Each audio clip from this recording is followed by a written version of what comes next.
Good morning, everybody. It's Tuesday, May 26, 2026. I'm Don Smiker. I'm gonna call the Jackson County Board of Supervisors meeting to order. To my left, I have Mike Steinis. To my right, I have Nen Flego, Bjorn from IT, Lisa from the Auditor's Office. Good morning. And the first up is visitors and citizens. Is there anybody online or in person that would like to address the board this morning? We got a Michael Miller.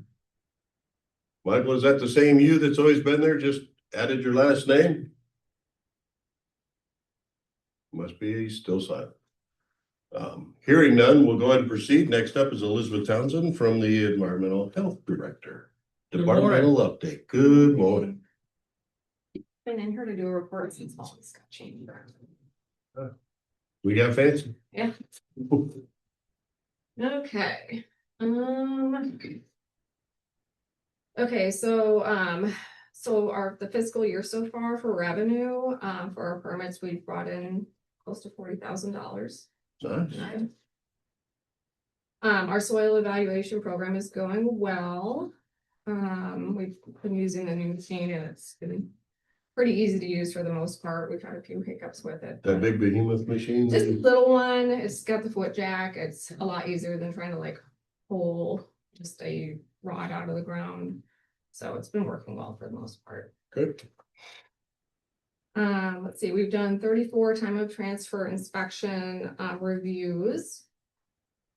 We got approval from the DNR to do our virtual septic inspections, and so we did go ahead and purchase the True Pick. So we started that. I've sent out 2 inspections for those so far. So it's basically kind of like Geo in the sense where you go and you put the application together. But then I send the contractor the link. I give them the notification that they're receiving it. They get either text or email. And they go in and they answer the questions. So far, I'm going to be going out to the site and just kind of doing a check and balance. So they'll do partial inspection on that, and then I'll do the rest of my inspection. The DNR had said that they would like for us to kind of act as a pilot for the state of Iowa. So we're going to be doing this for about 1 year to 2 years, and then they may decide to open that up across the board to sanitarians across the state. So I thought that was kind of neat for something new. Let's see. We had some DNR Army Corps issues with some properties up along the Mississippi. So they had asked us to go in and make sure that there aren't easements needed or failing septic systems. So I went in and assisted with that. So we met with each of the homeowners and determined if, property pins and septics aren't running onto core ground where they would need a renewal on their lease agreement. So we've got all those cases except for one resolved. We've completed our commercial septic tank cleaner inspections for the year. And we did get the $3,000 reimbursement for that. We had been given an additional pumper to inspect, but they were out of Dubuque County. So because they were so north in Dubuque County, I did contact the DNR and they actually gave that one back to Dubuque County. So the reason we ended up with that was because the owner's house is in Jackson County. So it didn't make sense to me for us to be doing that inspection. How many inspectors do we have? Oh, you mean for how many septic tank cleaners? So in Jackson County, we have 3 commercial septic tank cleaners. That's Mickle Septic, Shearer Septic, and then there's a new one up off of Rockdale. Let's see, well permitting. So we've issued 23 well permits. We've brought in $8,000 for that for the year. $25 of each of those permits goes to the Iowa DNR. Private well program. So we went through most of our money early on last year, and then we requested that $20,000 reallocation, which we received. So we're still working on that. I've got around $8,000 left to spend, but we're gonna go through it pretty quickly. Is that till July reallocation again? Yes, it'll go to the end of June, and then July 1 starts. I'm pretty certain they're going to phase this grant out. So we got a strange contract that came through. It gave us 3 years. So the contract is good for 3 years. We already know our allocated amount. It's like $30,000 each year. for the 3 years, and then after that, you have to request to receive the money again. So I think where this is going is kind of that regionalization that I was talking about, which I'll go over again shortly in a minute here. But as far as the private well grant, we also were contacted by the Iowa DNR because the Mississippi River was tested positive for PFAS. So we know the forever chemical is in the river. So they asked if we wanted to participate in a grant that the DNR had applied for, where there would be reimbursement to any owners of wells that would qualify for that PFAS in their well. And then they would purchase a reverse osmosis or treatment system, and then we would reimburse them through the grant. That's all I know about it. I haven't heard any more. I don't know if it includes the private well funds or if there's other funds. If it's the private well funds, we're gonna burn through that money extremely quickly because those RO systems are usually around $2,000 a piece. So when I know more, I'll let you guys know. I haven't decided if it's worth it for us to burn through that money for just a handful of people, or if we want to continue to distribute that grant across the board for water testing, but I'll let you know when I hear more on that. What's in the river? Tell me what that is again. So it's called the forever chemical. It's PFAS. It's basically plastic. So it's like microscopic plastic it's in our bodies. I mean, we can't get rid of it. It's definitely toxic. It's just a cancer causing. But almost everything you drink that's in plastic. Yeah, so I guess my thought is whatever affected by this wells would be like some sand points or something. I don't know No. that you got a deeper well that's affected by this. So it's a lot of we currently do the PFAS testing, but through the grant, but they have to request a test and then I have to send it to the DNR and then they determine if the well is eligible. I don't know what their criteria is exactly, but I've done 3 PFAS tests in the county where these wells were eligible for the testing and they all came back negative, which is good, you know. So I don't know if it would involve more testing, but we would still have to get that pre-approval from the DNR before we would just, you know, proceed with doing any testing for wells.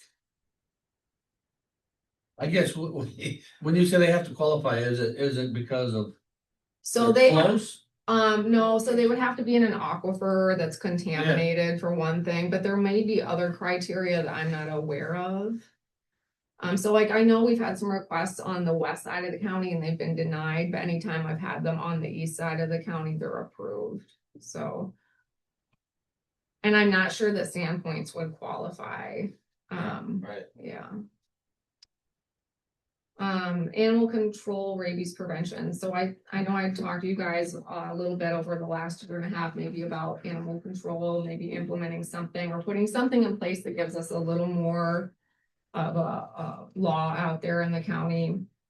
So I've worked with ECIA. We put together a survey that was originally just going to go out to the municipalities and our local, you know, leaders in law enforcement and things like that. But I decided it should be open up to the county, like anybody in the county, anybody within the municipalities. So it is out there right now. Bjorn helped me, he put it up on the county website. So there's a QR code. Anybody can go in and scan that code and participate in the survey.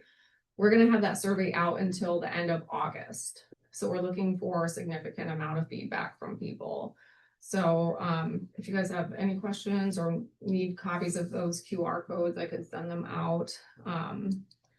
Yeah, how do we get that word out there that we want people to participate? Is it a Just Talk thing? Is it a paper thing? Is it a? So it's gonna go in the paper for a month. All of our papers in the county to go in for a month. I'm gonna run that out of my budget, and then it's on the county website. When I do water testing, I've got little things to hand out to people with the QR code.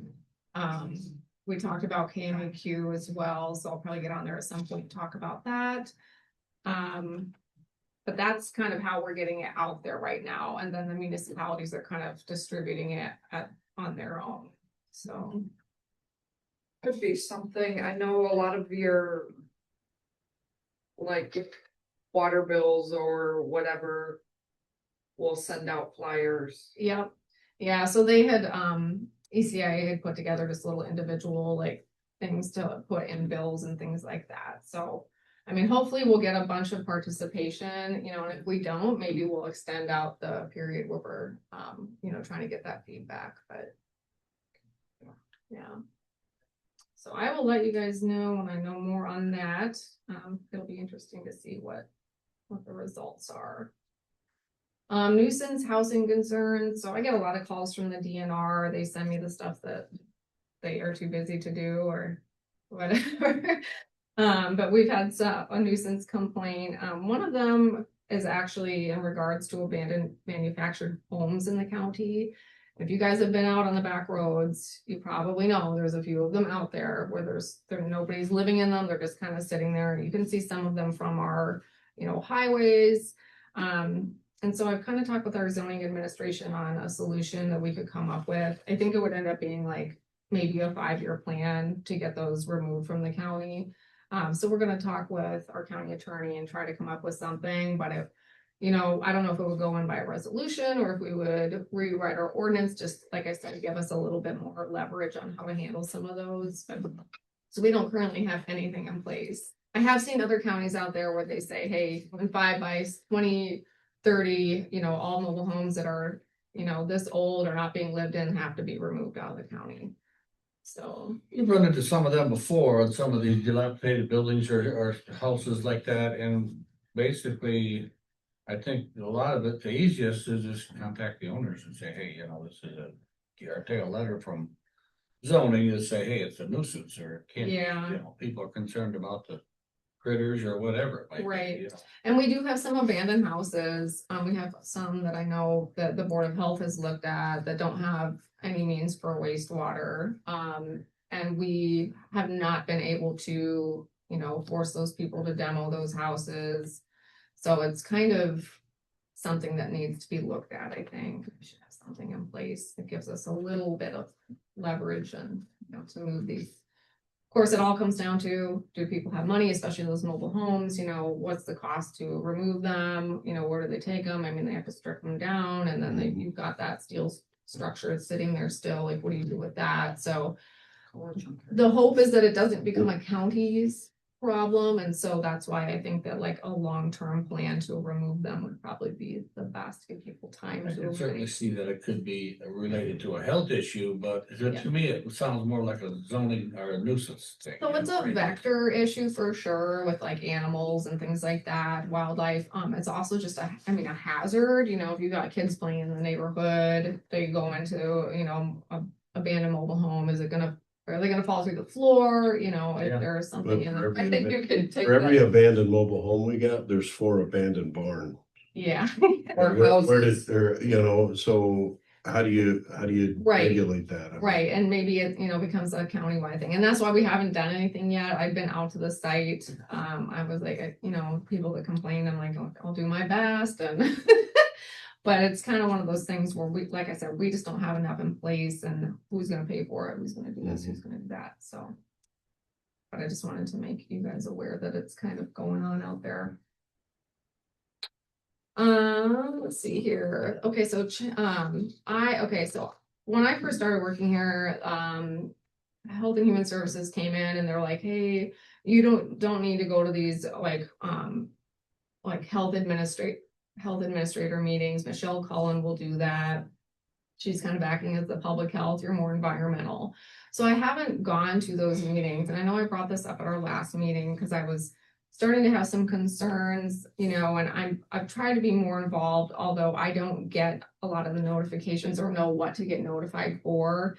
And I probably need to call HHS, but I had a conversation with Michelle Cullen about the regionalization of public health, and I asked her, you know, you go to these meetings, what's going on? Oh, she knew right away, and she sent me a bunch of information, which I know you guys don't like handouts, but I did bring these if you want them.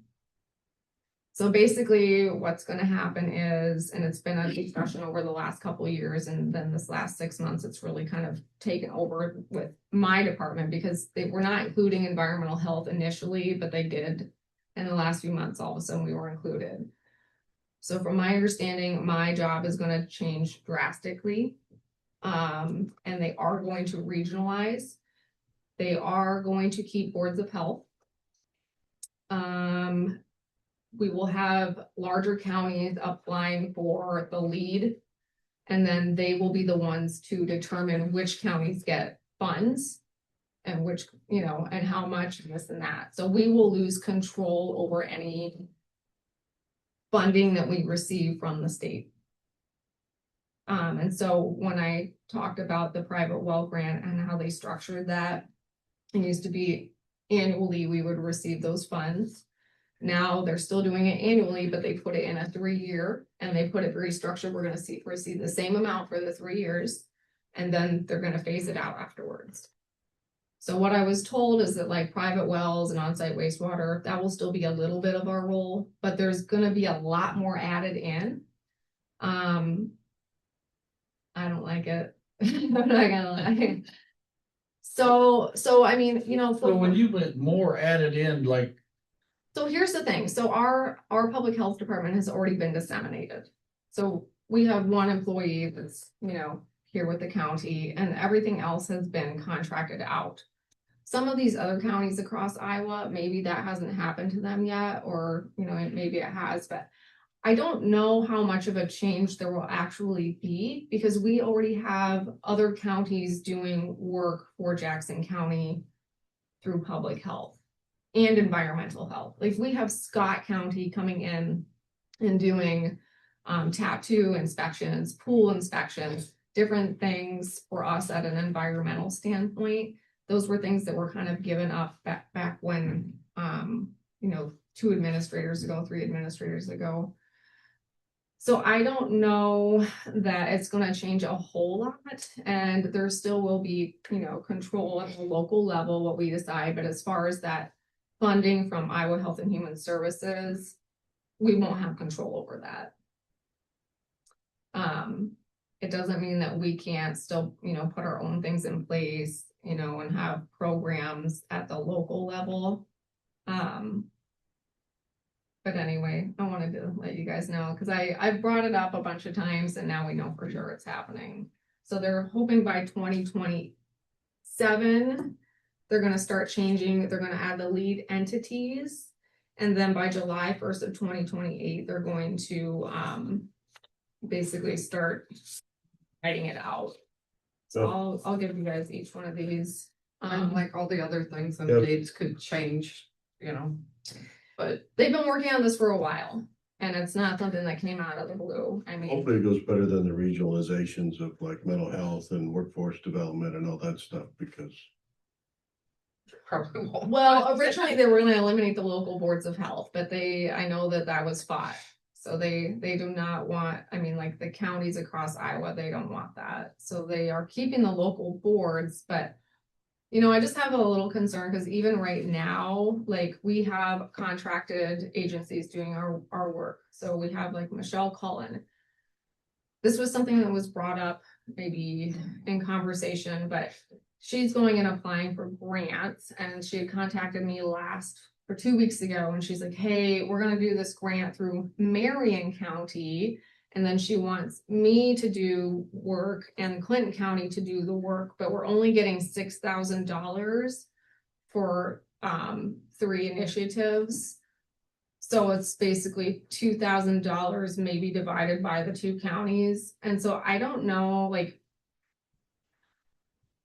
if that makes sense financially for us, and what is the benefit to the citizens. And it was pretty minimal what she described to me. So I think as far as these grants that are being applied for on behalf of the county, if they're a new grant, they should be getting approval prior to, and it should be a discussion.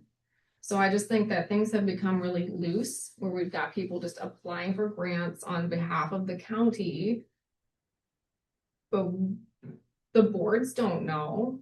My board doesn't know. We find out after the fact. And I don't know if that's an issue with this board, but I know it's happening with my board right now, and we're kind of bringing it to light a little bit more. But does it have an impact on us financially? Because that's, for me, it's my time spent.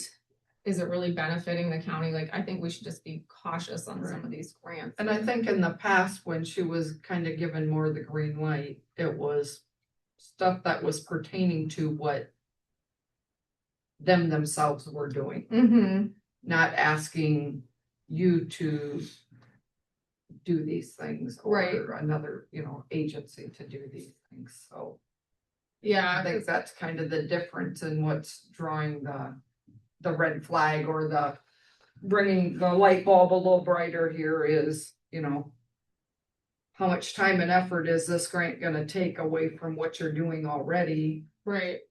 So, So I did send an email out to Michelle and I just said, hey, if you're gonna be applying for anything, it needs to go through the board prior to you submitting any application if it's a new grant.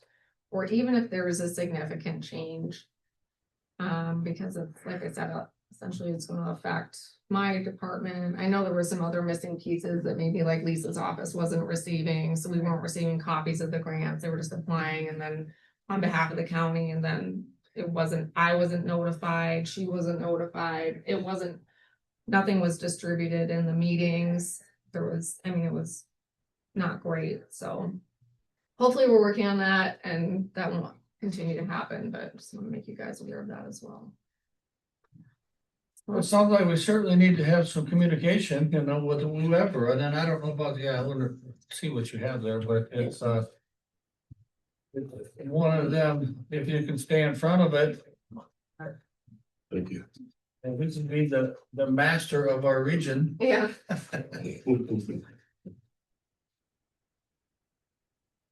There's a lengthier one too, and I can email it to all of you. This is just kind of the one pager that's a little bit easier. summary page. Mhm.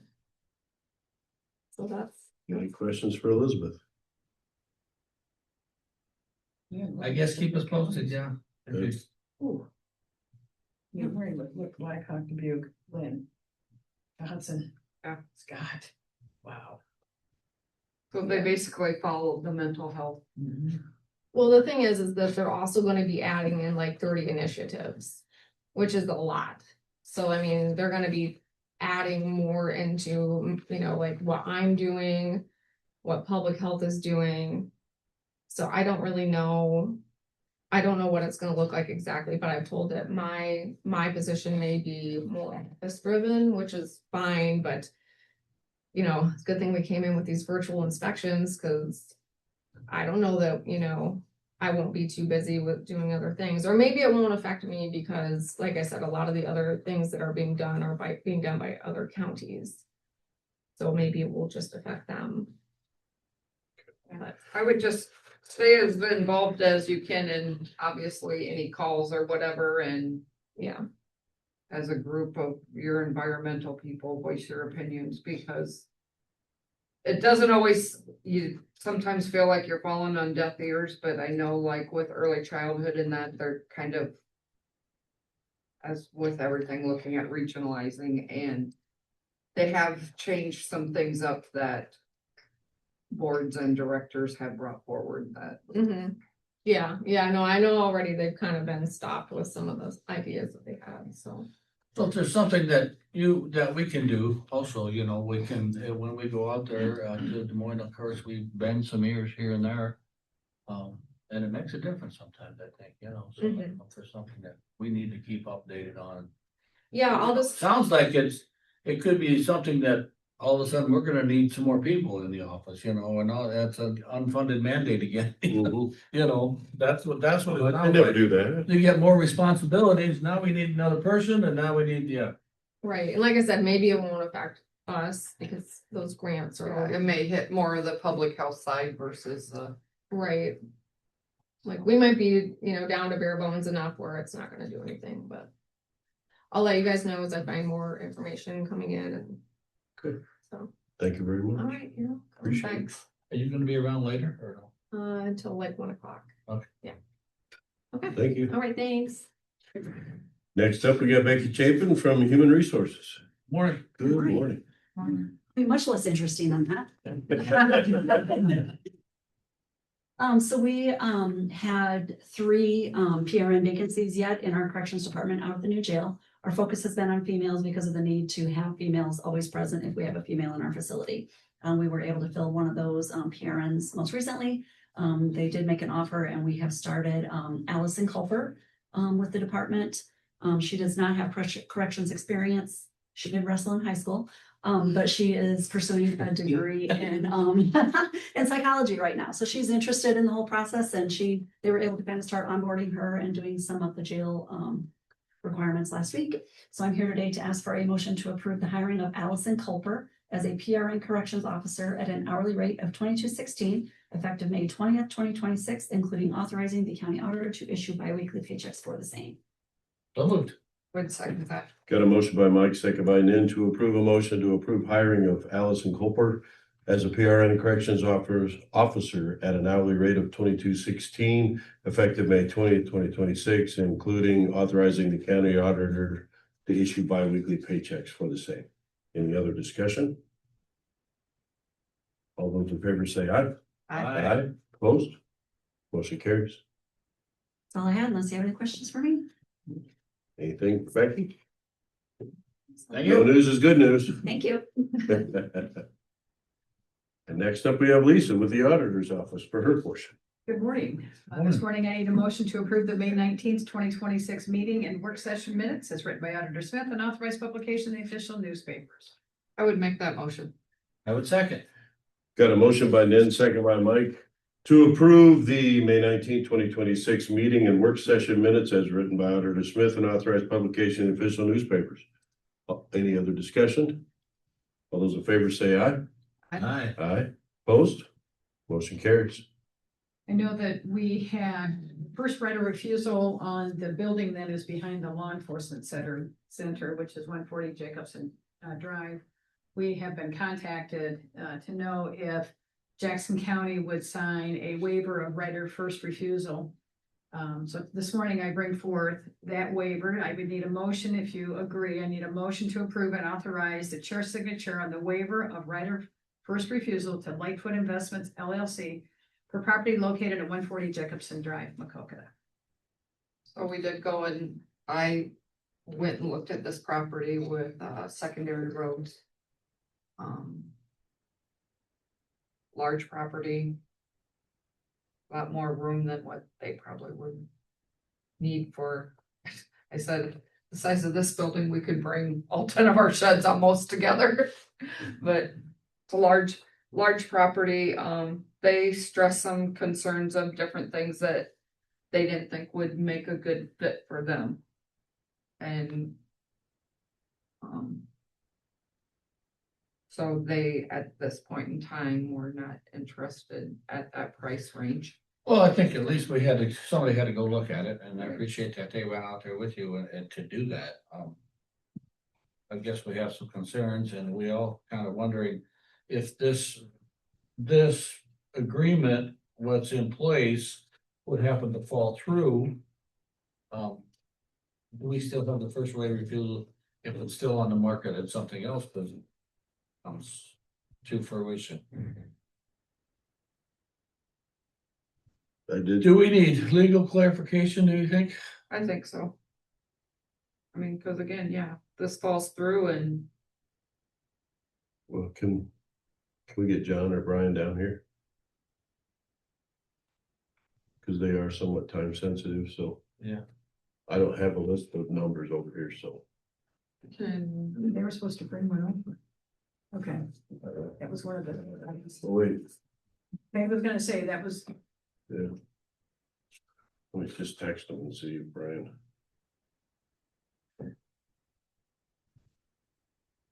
it doesn't specifically say in this first right of refusal. I think I would want that added. It just says hereby waives and releases its right of first refusal with respect to the sale and purchase of the real estate. And agrees that the Lightfoot Investments LLC may proceed to sell the real estate in accordance. I wonder, could we approve it with that verbiage and just have it retyped? Could we sign it and send it over? Because they just retyped it with the new information. So could we just add that and? So it send does to- reference the buyer's name though, correct, or the seller's? Not in this. It's just right the of seller. refusal, it does not. I mean, the way that reads to me, I would say we're signing off all rights, and I don't like that idea because again, if this would fall through and they would get another offer of a lesser amount, Well, it does reference the seller, the buyer. And the total and closing before June 21st and all that kind of stuff. So it is very specific to this buyer.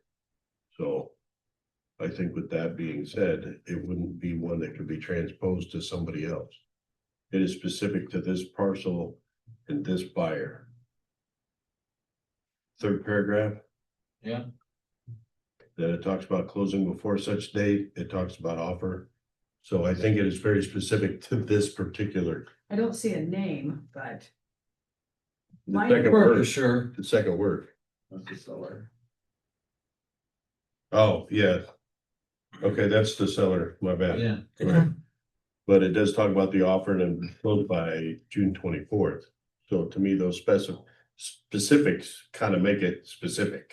that makes it So specific, this- but it this also, offer, yeah. it also That's just where- says that we're signing off on all rights. Yeah, Says, because it says here, Jackson County does not wish to exercise its right of first refusal to purchase the real estate and wishes to waive and release said right as to the above terms.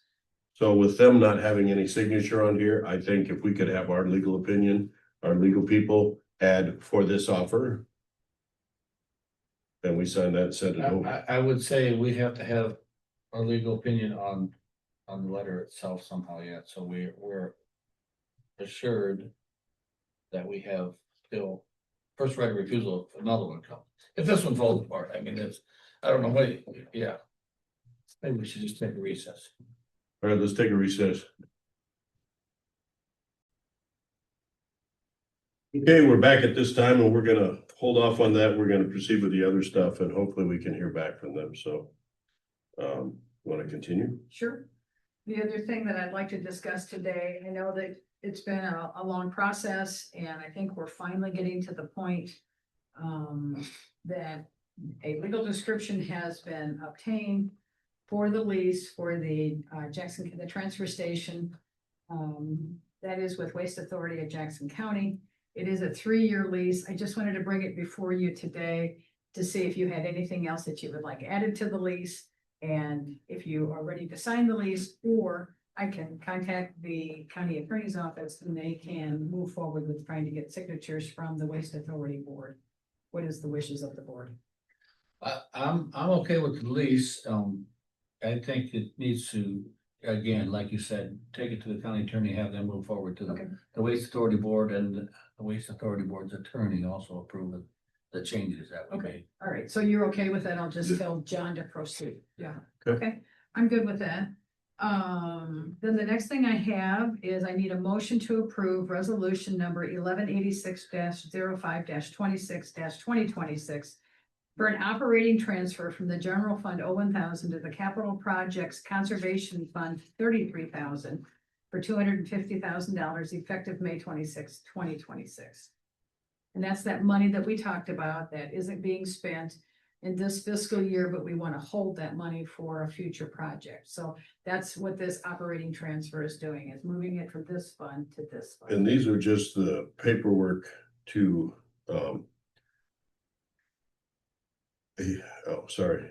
this is the paperwork, we approved this in the budget amendment Correct. for this and the next item. Correct, But this is just the paperwork to actually physically, For the transfer. correct. for the actual Yeah, transfer. this is the finalization of that. Move to approve. I'd second that. We got a motion by Mike, second by Nan to approve resolution 1186-05-26-2026 for the operating transfer from general fund 1,000 to the capital projects conservation fund 33,000 for $250,000 effective May 26, 2026. Any other discussion? All those in favor say aye. Aye. Aye. Opposed? Motion carries. And based on what happened last week with approving the resolutions concerning the money that we received from outside county roommate and board reimbursement, We talked about $100,000, so today I need you to approve the reimbursement warrant from the general fund, 1,000 to the capital improvement jail fund, 33,004, for $100,000 to reimburse the sheriff's office budget for inmate room and board expenses. I'd make that motion. I would second. Got a motion by Nan, second by Mike, to approve a reimbursement warrant from the general fund 1,000 to the capital improvement jail fund. 33,004 for $100,000 to reimburse the sheriff's office budget inmate room and board expenses. Any other discussion? All those in favor say aye. Aye. Those opposed? Motion carries. One of the things that I had on my agenda for today, and I took it off, is dealing with the insurance company regarding the accident that happened down at the Jackson County Senior Citizen Center. Did you see that you were supposed to answer Joe Benz? In regards, To let them, okay, so what Joe Benz is wanting is for him and Jennifer Mashandi from the Engel Agency to contact the insurance company, because they believe that the amount of money that the insurance company has depreciated out our building is too high. And he would like to be able to go back to them and say, let's reconsider some of these figures. Yeah. So I had a nice conversation with Joe the other day going down the road. And he said he'd like to at least be able to try and negotiate that to get that cost down so Jackson County doesn't have to. He actually had explanation in his email or numbers and whatnot, so it I seemed like guess it I know made you sense. did that already, just informing us, so. Yeah. I think maybe if you could reply to him, Don, that would be good. okay, I'm looking, I'm trying to, Okay. The other thing that I'm really concerned with, that's really, it kind of irritates me a little bit. These bills that we've had companies come in And to do things. and do things, they haven't been paid yet. So I received another bill from somebody, past due. So I contacted the insurance company from, Mhm. and they haven't paid any of them. This doesn't sit well with me. This happened in January. Yeah. And none of those bills are paid, and I couldn't get a really good answer out of him. Because I said, has so-and-so and all of these bills, and he goes, well, that's part of the claim. So they want Jackson County to pay these claims. Here we are, we're sitting almost 6 months later, and these people haven't been paid, and they want us to pay them. I'm like, wait a minute. I don't know how you can do that with an insurance company, expect the defendant to pay all the claims and that way they get just easy bookkeeping for them? Is that their justification? So his response to me is, this is a liability claim, so we would not issue individual payments for each invoice. Well, why weren't we told that? I think we need them to come to us, I or I want ECIA, because to me, this is ECIA needs to handle this, because this is ridiculous. We're the defendant, we're the damaged, that's, and we have to process this all, get it all done, and then bill them one bill? well, so that's my conversation that I had with Joe Vance. I said, the issue that I'm having here is that the citizens of Jackson County should not have to pay for any of this. And unfortunately, it sounds like this is kind of the way that insurance goes. But I said, why would we did nothing wrong. Why should we have to pay? Right. I don't understand this. I'm not an insurance agent. I don't know. So I'm not sure who, I think maybe once Joe and Jennifer can visit with the insurance company, maybe we can get some of these answers. So we're supposed to pay these bills, where are they supposed to come from? Oh, exactly. Or does he want us to file it with our insurance? I don't know. I mean, because these aren't little bills, I mean. Right. So that's what I'm And saying. then them I mean, are a hit on your insurance. well, and the question I have is, are these bills included in what the offer to us is? Which would then draw down from the payment to the contractor to get the building fixed. Mhm. It doesn't make any sense to me. And the other thing that I looked in there is that there are gonna be some ongoing expenses. Well, how are we gonna get paid for that if they issue us one check? Mhm. I think this is a battle, like you said, between the insurance companies or with ECIA, and actually, we maybe have to again get our attorney involved and say, that don't sit well, because I don't know where we're supposed to come up with the money to Exactly, pay these bills and then wait to see if we get reimbursed. exactly. And what happens if it goes over? What happens if it's, you know, they get into it and they miss something? I don't know. You know what? I don't know. I'm just saying, I wanted to make you aware that, we're almost sitting here at June 1st. I don't think we're any farther ahead today than we were. Which is very frustrating. It is very because frustrating. this whole thing is impeding what they're doing. I mean, So have we had a conversation with ECIA about regarding them bills? Or I have not. sorry about that. That might be a It's okay. way to. Well, that's why I think, you know, maybe Brian can shed some light. We have a couple of issues. Okay. Right now, I'm discussing the issue with the accident that happened down at the senior citizen building. Okay. And we're trying to get the insurance company to pay. Okay. So that's kind of where we're at right now. They want us to pay the bills and then they want to issue one check. The bill, which bills? So there's, when they patch the building and whatever work that's been done already has been done 5-6 months ago and they haven't been paid. so they patched the The building, insurance company didn't pay them. they had damage, so people had like sewing machines in there. There were sewing machines that were damaged and broken or beyond repair. There's some I didn't dismemberment. see any of that in that paperwork that we were sent. I didn't see any of those. What about bills. the displacement insurance? Displacement Because there's, insurance. But that's in there because there are invoices from Together We Build, the seniors, the fairgrounds. And the third one, I can't think of who that is. Who was the gentleman we were talking with in Cedar Rapids? Bill Benz, Joe he's Benz? our insurance Okay, agent. okay. Is he aware that insurance isn't wanting to pay these bills? Is he well, it's told not us? our insurance, it's the insurance of. Well, I understand that, but what we can get from him is that a standard practice in the insurance industry in these situations? If an insurance company is giving a payment out, is that payment for the purpose of paying the bills that were incurred? Or is that payment generally Well- in addition to payment of the additional bills? I that guess were going incurred? forward, how do we even know what they're gonna cover? 100% for sure. I Right. mean, I don't wanna be paying a bill and they come back and say, oh, no, they didn't have coverage for that, so you're just out that. Right, well, and that could be, you know, if somebody wrongs the county and they're only insured up to $50,000 or whatever the case may be, you know, we don't have any control over that. Right. If they've reached their insurance maximum and the insurance company says, here it is, sorry, they're only insured 50K, we're out of luck at that point. We can file suit. There are other avenues we could take. But The other one is the Macokota Family Y. So there's invoices to Together We Build, Jackson County Fair, and the Macokota Area Family Y. And the depreciation on the building is 34,000. Other than that, there's nothing else.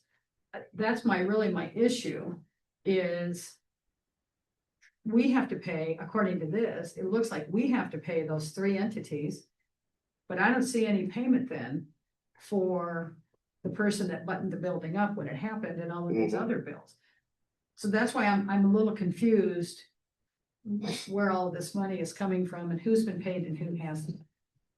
well, that would be important to know. Who did immediately go in and seal the building up? Do we know who that contractor We was? did, and we forwarded that bill, and I know that he has, well, as of about 2 weeks ago, I know that he hadn't been paid. And he was amazing. I mean, he got here right away, He buttoned the did, building That up. day. Yeah, What do we gotta, Kim, we need to have correspondence, and I do believe, I'm sorry, ECIA or RTA mhm. needs to be on board with this. They need to be an active player in this because it's their insurance. Right, And when we express concern to them, they're like, well, it shouldn't be then. We should make this. And then we keep getting this, and we don't want to be stuck with a lot of unnecessary bills right. because what we're seeing in front of us is very specific. And what they want to pay for is just to fix our building now, disregarding I assume that contractor has been paid because we're talking 5 months ago. Right. And this is getting really ridiculous. Mhm. They actually just got done removing their initial adjuster and putting somebody else on because of inactivity. Really? Yes. So they've been dragging their feet and now they got this new person. And I don't know if the new person is thinking that all of this has been taken care of Mhm. or, so it seems like, I don't want to say it's the shell game kind of thing. It's just, this whole thing stinks and we're having to do a whole lot of stuff we shouldn't have to because we didn't cause the damage. Right. We were the damaged Right. and it's not our job to pay for anything. Who heads up RTA in our area? ECI. ECI. CIA? Yeah. Okay, do we have a contact person there? Yeah, Gail, Gail. Gail, Cool. cool. I think at this point we got to get May on board too, because this is ridiculous. Yeah, you might be right. that would be the way to do it. I mean, if the county's not satisfied with what. Because if we have to Our insurance is litigate, if we doing- have to litigate for these things, Absolutely. we're suing ECIA and RTA. Right, and. That's not a step that we want to necessarily No. take, Right. but if we're not getting any relief from their insurance company, that certainly gives them motivation to talk to their insurance company and say, hey, what's going Right. on, right? So I think that would be valuable.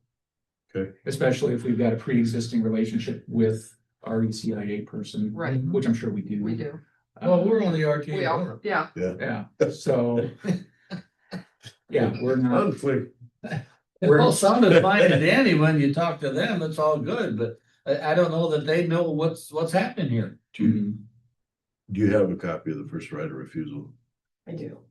Okay, because this isn't the original, this So is the original. We originally called you for. So just so we can end that conversation, but Yeah. I'm thinking, what's the direction then? I can see that Joe Vans now, there's an email that just came through. He's reached out to the new adjuster. So I think at this point, we'll see what happens. Yeah, Does Joe Benz know about the concerns about the unpaid contractor that hasn't been mentioned in the? I visited with Joe at length last week, so I can circle back and talk to him again. That But might be a good idea, just so that pops in his and mind. you know what, honestly, just to end this conversation, I'm in looking at the documentation that the insurance company sent me, it doesn't include any of those bills. I don't, just my quick glance doesn't include those bills. Yeah. So I'm a little concerned about that. Okay. Okay, Okay, so right of first refusal. our question is, if we sign that, is that just for this offer? Or is this for this property? Because there's specifics, it talks about, it doesn't list the seller, but it talks about they will close by this date and stuff. We just didn't want to write a blanket right of refusal on this property, Mhm. Well, we can waive the right of first refusal as to this transaction. Mm-hmm. That language is not contained in this agreement, but Well- it could be, the agreement can be amended to include that. Well, my question is, because there's no signatures from them on there, could you guys just retype that? If we approved it with the language of for this offer, Yeah, they just did this kind of as a courtesy. right? So we wouldn't have to if we didn't want to, but we can certainly give them written notice in our own form. Right. Otherwise, could they proceed if we don't sign off of our first right of refusal without our approval or without Well, us signing? That's an interesting question, because the right of first refusal is so bare bones in that original offer. It's a huge gray area. Most rights of first refusal, as you probably know, they contain all kinds of deadlines Yeah. and you got so long to. Once we provide you notice, you've got 30 days to make a decision, and if you don't make a decision, then it's regarded as you've waived it. So you can't just be inactive and force something to fall through. But the agreement we're working under just says right of first refusal. Well, what does that mean? So So I yeah, guess, we can redo this and we can specify this for purposes of this transaction only. And This transaction at this price. yeah, Yeah. at this price. And that it's not to be construed as a general waiver of our rights under that agreement. So I that's, guess, so could we pass that and then you guys amend it and we sign that? yeah, we can do that. so what should the motion be today? Well. We can't have a motion based on signing a right of first or a waiver of right of first refusal that doesn't exist yet, because we haven't drafted it yet. Well, I guess could we, Is this on the agenda for today? yeah, Um, I guess You my could, question, you could make, if it's the will of the board to waive the right of first refusal for this transaction at this price, you can make that motion, direct the, you can direct the county attorney's office to, basically pretend this doesn't exist, to prepare a document for board signature that, can be provided to the seller to inform them of the county's decision. Does that make sense? so we could say, type one up. Yeah, you can say type one up, you can give yourselves, the board could give the chair authority to execute the waiver of right of first refusal prepared by the county attorney's office. And that way you don't have to have another meeting if you don't want to sign it. Okay. Yeah. Yeah, we're allowed to pretend this doesn't exist. So if this never exists at all, what So would you can guys? say the motion would be, we authorize county attorneys to prepare a first right of refusal for the property under these conditions and authorize chair signature. No moved. Do we have to spell out these conditions in that motion? Well, Which it's would be listed in the there. contract that was presented to us from For this, Lakewood agreed, for the current that was presented, we at had the price. we had the purchase agreement, a Yeah. copy of the Right. purchase agreement, so. Yeah. Yeah, that's the one we're pertaining. to. Yeah, I think that's There's specific. not a number on it, but Okay. And I would second that. We got a motion by Mike, second by Nan, to instruct the county attorney's office to prepare a first right of refusal for the offer on the Jacobson property under the specifics listed and authorize chair signature once prepared. Right? Yes. Any other discussion? We'll have it prepared within 24 hours. All those in favor say aye. Aye. Aye. Aye. Opposed? Motion carries. So we'll see what Joe does on the other thing, and I do think we do need to kind of We need to touch base with Gail and. Gail and May Yeah. and be like, this is getting ridiculous. Got issues. And Yeah, even quiz Gail if May knows about it. Yeah, Yeah. all right. Thank you much. Thank you. Apologies for being late. You're fine. You're good, no? We're last minute, so. Anything else, Lisa? No, that concludes my agenda. Thank you. Anything else for the good of the board? Any meetings last week? Waste authority, open, running, working good, busy, Yeah. 5 loads a day, 4 loads a day, That's a whatever. good thing. Water Management Authority, we're hoping to submit an offer to get a new director on board. That'll be nice and get it back up. I don't want to say back up and running, but get it back where it should be and see where we go from here. We had 2 very good candidates and very enthusiastic, and hopefully we can have an answer here relatively quickly. So, Early childhood, we met a little bit. Again, like I said in the past, we were looking at doing kind of a partnership with Dubuque County's group and had some Zoom meetings with the state. They don't think that they think it kind of needs to go more as a merger where we would have to, again, come up with a name of what the group would be or whatever, but so we got to take it back to the full board yet, but it kind of sounds like that'll be the direction that it'll end up going. good. There's no further business, I'd make a motion, we adjourn. I would second that. Got a motion by Mike, second by Nan to adjourn. Any other discussion? All those in favor say aye. Aye. Aye. Opposed? Motion carries. Have a good day.